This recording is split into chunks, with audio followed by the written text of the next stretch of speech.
Morning students. तो जैसा कि लास्ट लेक्चर में क्या पढ़ा हमने, ऑक्सीजन फैमिली को कंप्लीट किया था, ठीक है। और उससे रिलेटेड जो एनसीईआरटी के क्वेश्चन हम आपको करने हैं, एग्जाम्पलर के क्वेश्चन वो करने हैं आपको। जिसमें दिक्कत है आप भेजें, उसका आंसर मैं आपको दूंगा। एनसीईआरटी और एग्जाम्पलर के क्वेश्चन है बस, और इजी क्वेश्चन है, वो कोई मुश्किल क्वेश्चन नहीं है। उसके बाद में आपके पास है यहाँ कि और जो जेईई के क्वेश्चन हम आपको वो भेजूंगा, आपको उसके उनको सोल्व करना है, और उनमें से जो एडवांस के क्वेश्चन है वो आपको करवा भी दूंगा। उसके बाद में आपके पास यहाँ है 16 ग्रुप के बाद में 17 ग्रुप, 17 ग्रुप जिसको हम कहते हैं हेलोजेंस। 17 group, group 17 elements. जो नेक्स्ट स्टार्ट करें यहाँ वो है आपके पास ग्रुप 17 एलिमेंट्स, जिनको क्या कहते हैं, halogens. Halogens means, halo means salt और gen means producer. Salt producer जो नमक बनाते हैं, हेलोजन क्यों होते हैं, सोल्ट प्रोड्यूसर्स जो क्या बनाते हैं, नमक बनाते हैं, उन्हें हम क्या कहते हैं, हेलोजन, सोल्ट प्रोड्यूसर कहते हैं। और ये ग्रुप 17 एलिमेंट है कौन कौन से, ग्रुप 17 एलिमेंट जो पहला है फ्लोरीन, क्लोरीन, ब्रोमीन, आयोडीन और एस्टेटीन। लास्ट जो एलिमेंट है उसका किस तरह से नाम लिखते हैं, किस तरह से नाम लिखते हैं, जो आईपीएससी के अकॉर्डिंग जो आपके पास है उसके अकॉर्डिंग कैसे लिखेंगे। जैसे ये आपको मिलेगा 117 नंबर पर, तो 117 वाले के लिए यूएन, 1 के लिए यूएन, फिर 1 के लिए यूएन, 7 के लिए क्या होगा आपके पास है, सेप्ट होगा, और आईयूएम लगा देंगे आप, सिंबल हो जाएगा उसका यूयूएस ऐसे। तो ये एलिमेंट है फ्लोरीन, क्लोरीन, ब्रोमीन, आयोडीन, एस्टेटीन। और हम इन्हें फ्लोरीन फैमिली भी कह देंगे, हेलोजन सोल्ट प्रोड्यूसर, इसलिए पहला एलिमेंट फ्लोरीन है तो इन्हें फ्लोरीन फैमिली भी कह सकते हैं, ठीक है। ये है आपके पास सोल्ट प्रोड्यूसर का नमक बनाने वाले, जैसे CF2, ठीक है, magnesium chloride, sodium chloride, calcium chloride, ये सारे नमक है, ठीक है, सोल्ट है। तो इसलिए इन्हें हम सोल्ट प्रोड्यूसर कह सकते हैं कि ये सोल्ट बनाते हैं, alkali metal, alkaline earth metal के साथ मिलकर सोल्ट प्रोड्यूस कर रहे हैं, तो ये सोल्ट प्रोड्यूसर्स है। ये होगा आपके पास यहाँ हेलोजन। इनका इंट्रोडक्शन है कि हेलोजन कहाँ किस फॉर्म में मिलते हैं हमें। फ्लोरीन है जैसे, इसे सुपर हेलोजन भी कहा जाता है इसकी प्रॉपर्टीज की वजह से, सुपर हेलोजन फ्लोरीन को। फ्लोरीन मिलता कैसे है, फ्लोरीन हमें मिलेगा फ्लोरोस्पार में, यहां नेचर में फ्लोरोस्पार में मिलेगा। एक बात, क्रायोलाइट में मिलेगा, Na3Alf6, से फॉर्मूला याद रखें, काम आते हैं हमारे बहुत ज्यादा।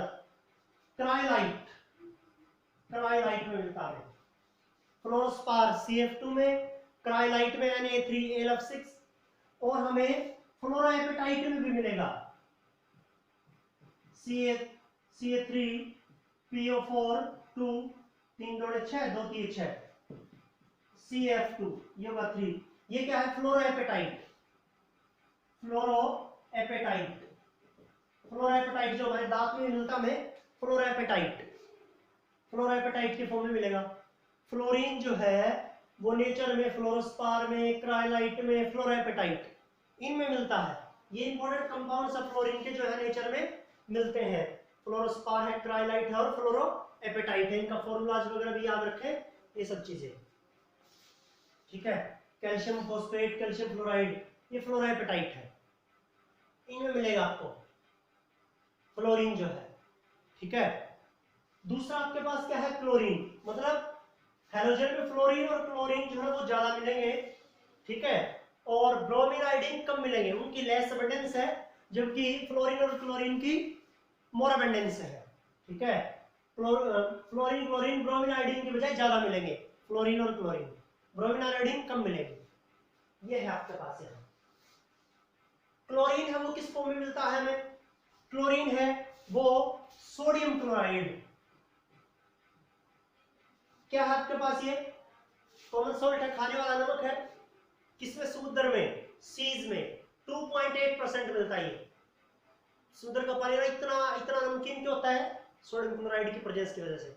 वहां और भी होते हैं, ब्रोमाइड, क्लोराइड, ठीक है, फ्लोराइड्स भी प्रेजेंट रहते हैं, लेकिन सोडियम क्लोराइड वहां ज्यादा है, मैक्सिमम है, 2.8% बाई मास है वो, तो इसलिए वो ज्यादा नमकीन होता है, सी का जो पानी है, समुद्र का जो पानी है वो, तो सोडियम क्लोराइड में। दूसरा क्लोरीन जो है ना वो कहाँ मिलता है, कार्नालाइट में मिलता है, KCl MgCl2 6H2O, क्या नाम लिख रहा हूं इसका, कार्नालाइट, एक डबल सोल्ट है, डबल सोल्ट है, KCl MgCl2 6H2O, कार्नालाइट के फॉर्म में मिलता है, सोडियम क्लोराइड में मिलेगा और कार्नालाइट में भी मिलेगा, कार्नालाइट में भी मिलेगा। तो ये क्लोरीन इनमें ज्यादा मिलता है, सोडियम क्लोराइड में या कार्नालाइट में इनमें ज्यादा मिलता है आपको। ये है आपके पास यहाँ ब्रोमीन आयोडीन की एविडेंस कम है, ये आयोडीन वगैरह की फॉर्म में, ब्रोमाइड जो ब्रोमीन उसकी फॉर्म में आपको मिल जाएगा, ठीक है, लेकिन उसकी लेस एविडेंस है।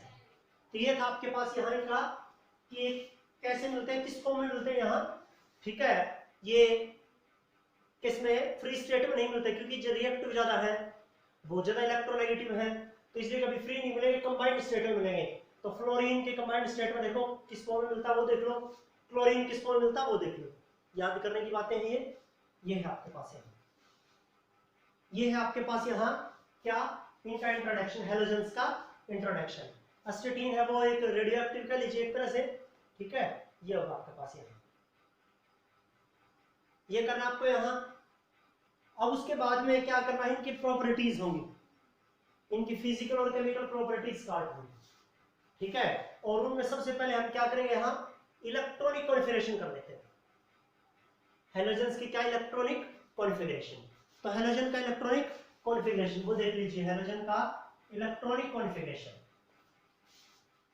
एक एक एलिमेंट का लिखेंगे और उसके बाद में आपके पास यहाँ जर्नल भी बन जाएगा। क्या इनका इलेक्ट्रॉनिक कॉन्फ़िगरेशन, इनका electronic configuration, electronic configuration fluorine का देखिए 1s2 2s2 2p5, 2 2 4 और 5 9, 9वें नंबर पर रखा फ्लोरीन, 1s2 2s2 2p5। कैसे लिख सकते हैं आप इसे, हीलियम, 1s2 को हीलियम लिख दें और फिर 2s2 2p5, 2s2 2p5, आप ऐसे लिख सकते हैं इसे, हीलियम 2s2 2p5, ठीक है, ये है आपके पास यहाँ। उसके बाद में क्लोरीन है 1s2 2s2 2p6, 3s2 3p5, 17 number पर बैठा है, ये किसका हो जाएगा, न्यूक्लियस, नियोन का हो जाएगा, आप इसे ऐसे लिख सकते हैं, नियोन 10 3s2 3p5। अगले में क्या मिलेगा, फिर अगले में क्या मिलेगा, आर्गन, आर्गन होगा, उसमें 3d हो जाएगा, 4s2 4p5, ऐसे लिख देंगे। अगले में क्या होगा, 5s2 5p5, अगले में 6s2 6p5, ऐसे लिखना होगा आपको। तो क्या जनरल इलेक्ट्रॉनिक कॉन्फ़िगरेशन क्या बनाया यहाँ, general electronic configuration noble gas है, noble gas, inner core noble gas का बना हुआ है। उसके बाद में क्या है, NS2 NP5, जिसमें N जो है ना वो क्या होगा 2 से लेकर 7 तक, NS2 NP5, इसमें 2s2 2p5, 3s2 3p5, 4s2 4p5, 6s2 5s2 5p5, 6s2 6p5, अगले में क्या होगा 7s2 7p5। ये होगा इसका general electronic configuration, NS2NP5, NS2NP5, ये क्या होगा जनरल इलेक्ट्रॉनिक कॉन्फ़िगरेशन, ये करें आप जनरल इलेक्ट्रॉनिक कॉन्फ़िगरेशन। ये होता आपके पास ग्रुप 17 एलिमेंट के लिए, ठीक है। आपको इनका एटॉमिक नंबर जैसे पहले तो आपको याद रखना, ये 9 पर ये 17 पर, कैसे देखो 10 से एकम 9, 18 से एकम 17, मतलब नोबल गैस से 1 इलेक्ट्रॉन कम रखते हैं, तो 10 से एकम 9 पहला नोबल गैस है, वैसे हीलियम 2 नंबर पर, 2 से एकम 1 पहले नंबर पर तो हाइड्रोजन है, तो इसलिए दूसरी नोबल गैस को यहाँ पे पहला मानना है। 10 से एकम 9, 18 से एकम 17, 36 से एकम 35, 54 से एकम 53, 86 से एकम 85, 118 से एकम 117, अगला एलिमेंट 117 पर मिलेगा आपको 117 पर, जिसके लिए सिंबल यू यू एस, ये होगा आपके पास, ये करना आपको। तो ये अब इनका एटॉमिक नंबर है, इलेक्ट्रॉनिक कॉन्फ़िगरेशन कर लेंगे आप प्रिंसिपल के अकॉर्डिंग। और जनरल इलेक्ट्रॉनिक कॉन्फ़िगरेशन वो भी लिख दिया मैंने आपके लिए यहाँ। ये है इनका इलेक्ट्रॉनिक कॉन्फ़िगरेशन। ये जनरल इलेक्ट्रॉनिक कॉन्फ़िगरेशन याद रखें, किस तरह से लिखना है वो पहले 2 एलिमेंट का लिख दिया मैंने। ये होगा आपके पास इलेक्ट्रॉनिक कॉन्फ़िगरेशन। उसके बाद में आपके पास है सेकंड प्रॉपर्टी, आप लिखेंगे इलेक्ट्रॉनिक कॉन्फ़िगरेशन के बाद में एटॉमिक साइज। क्या होगा? Atomic size. इलेक्ट्रॉनिक कॉन्फ़िगरेशन के बाद में एटॉमिक साइज। तो एटॉमिक साइज देखिए, एटॉमिक साइज इलेक्ट्रॉनिक कॉन्फ़िगरेशन के बाद में क्या होगा आपके पास? Atomic size. क्या पढ़ा? Atomic size left to right हमेशा डिक्रीज होता है। तो साइज ऑफ ग्रुप 17 एलिमेंट, ये size of halogens, size of fluorine family is smaller than those of group 16 element. इससे पीछे क्या पढ़ा आपने? 17वें ग्रुप से पिछला कौन सा होता है? 16वां ग्रुप। तो इन एलिमेंट का साइज, 17वें ग्रुप के एलिमेंट का साइज, हेलोजन का साइज ऑक्सीजन फैमिली से 16वें ग्रुप के एलिमेंट से छोटा होता है। क्यों? Because as you move left to right, nuclear charge increases and hence atomic size decreases. क्योंकि लेफ्ट टू राइट चलोगे न्यूक्लियर चार्ज बढ़ेगा, एटॉमिक साइज घटेगा। ये चीज आपके पास यहाँ। तो एटॉमिक साइज कैसा होगा? स्मॉल होगा। किसका? ग्रुप 17 एलिमेंट का ग्रुप 16 से। एक बार ऊपर से नीचे चलेंगे, as you move down the group atomic size increases, atomic size increases down the group. ऊपर से नीचे चलोगे एटॉमिक साइज बढ़ता है। क्यों बढ़ता है? Because number of cell increases, क्योंकि ऊपर से नीचे क्या बढ़ जाती है? सेल ही बढ़ जाती है। लेफ्ट टू राइट साइज घटता है, ऊपर से नीचे बढ़ता है। ये बात बताने की जरूरत नहीं है मुझे। फ्लोरीन है, उसका सबसे छोटा साइज होगा, ऊपर से नीचे साइज बढ़ रहा है तो फ्लोरीन का कैसा साइज होगा? सबसे छोटा साइज होगा। ये आगे काम आएगी, ये बात हर एक ग्रुप में होती है ऐसी चीज। ये होगा एटॉमिक साइज। ठीक है, एटॉमिक साइज के बाद में नेक्स्ट प्रॉपर्टी होगी आपके पास यहाँ, एटॉमिक साइज के बाद में नेक्स्ट प्रॉपर्टी आपके पास यहाँ क्या?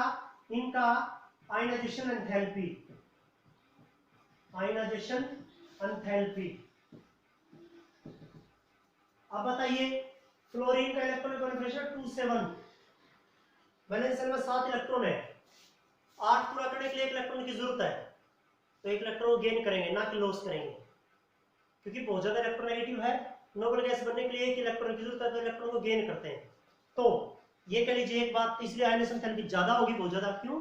इलेक्ट्रॉन को छोड़ेंगे नहीं, छोड़ने के लिए एनर्जी की जरूरत होती है, वो होती है आयनाइजेशन एंथैल्पी। तो ये तो इलेक्ट्रॉन गेन करेंगे, तो इनका आयनाइजेशन एंथैल्पी बहुत ज्यादा होगी।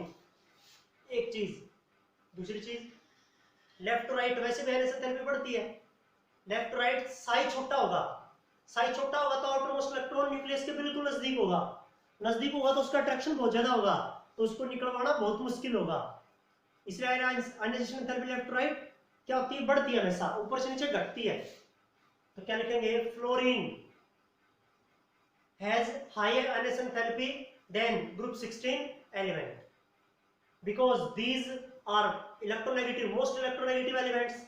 They cannot lose electron easily. ये इलेक्ट्रॉन को इजीली लॉस नहीं करते, क्योंकि ये तो इलेक्ट्रॉन को गेन करते हैं, लॉस करने की प्रॉपर्टी नहीं इनके पास। तो इसलिए इनकी आयनाइजेशन एंथैल्पी क्या होती है? बहुत ज्यादा होती है। या लेफ्ट राइट आयनाइजेशन एंथैल्पी बढ़ती है, ये भी कह सकते हैं आप। तो इसलिए इनकी आयनाइजेशन एंथैल्पी ज्यादा होगी ग्रुप 16 से। कोई भी रीजन देना आपको। ऊपर से नीचे क्या होगा? As you move down the group ionisation enthalpy decreases. क्यों डिक्रीज होगी? Because atomic size increases and the outermost electron are so far away from the nucleus, और जो आखिरी का इलेक्ट्रॉन वो न्यूक्लियस से दूर होगा, it has no force of attraction from the nucleus। ठीक है, कोई force of attraction नहीं होगा न्यूक्लियस से, so it is loosely bounded and easily knocked out, knocked off कह लीजिए। और ये क्या होगा? loosely bounded होगा। ठीक है, और उसको निकलवाना कैसा होगा? आसान होगा। तो ऊपर से नीचे आयनाइजेशन एंथैल्पी घटती है, लेफ्ट राइट बढ़ती है। ये आयनाइजेशन एंथैल्पी में हो जाएगा। उसके बाद में देख लीजिए, पहला जो एलिमेंट होगा उसकी आयनाइजेशन एंथैल्पी ज्यादा होगी, छोटा साइज होगा, आयनाइजेशन एंथैल्पी ज्यादा होगी। ये काम आगे आएगी, फिर से बोल रहा हूं मैं। आयनाइजेशन एंथैल्पी के बाद में आपके पास है electron gain enthalpy. Electron gain enthalpy, electron gain enthalpy क्या होती है? बताया मैंने आपको, आयनेशन थेरेपी क्या थी? Minimum energy required to remove the outermost electron. आखिरी इलेक्ट्रॉन के निकलवाने के लिए कम से कम एनर्जी की जरूरत, वो होती है ionisation therapy. Electron gain therapy क्या होती है? The energy released when a gaseous atom accept an extra electron, कि जब कोई गैसियस एटम आउट एक एक्स्ट्रा इलेक्ट्रॉन को एक्सेप्ट करता है, तब जो एनर्जी रिलीज हो रही है, उसे हम क्या कहते हैं? Electron gain enthalpy.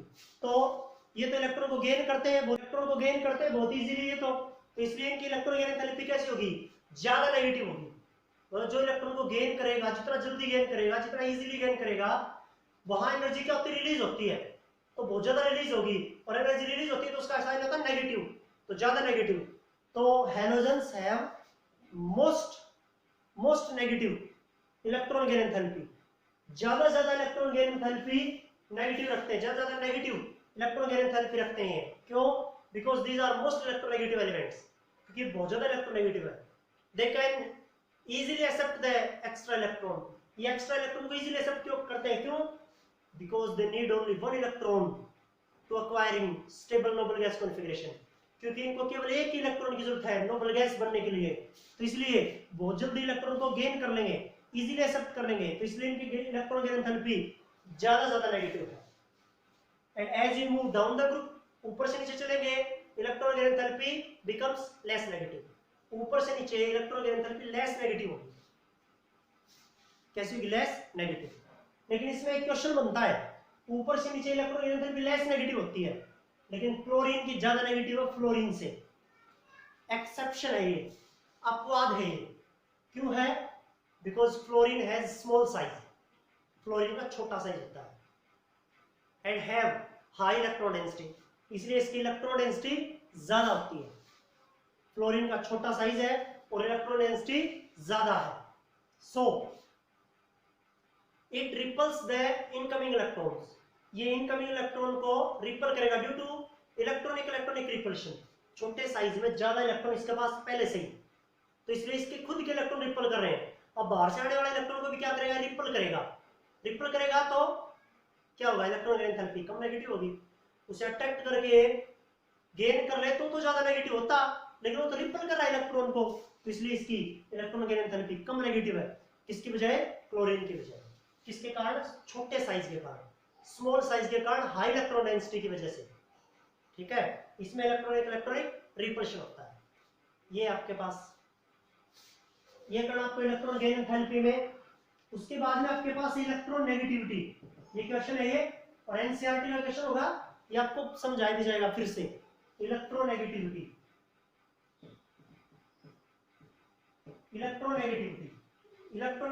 क्या है? The tendency of atom of an element to accept extra electron. ठीक है, टू एक्सेप्ट, सॉरी, या ये कर लीजिए कि the tendency of atom of an element to attract the shared pair of electron toward itself. अपनी तरफ शेयर्ड पेयर ऑफ इलेक्ट्रॉन को अपनी तरफ अट्रैक्ट करने की टेंडेंसी को क्या कहते हैं हम? इलेक्ट्रोनेगेटिविटी। क्या कहते हैं? Electronegativity. The tendency of atom of an element to attract the shared pair of electron toward itself. Shared pair of electron को अपनी तरफ अट्रैक्ट करने की टेंडेंसी को क्या कहते हैं? इलेक्ट्रोनेगेटिविटी। तो ये halogens are most electronegative element. Halogen सबसे ज्यादा इलेक्ट्रोनेगेटिव एलिमेंट है। क्यों है?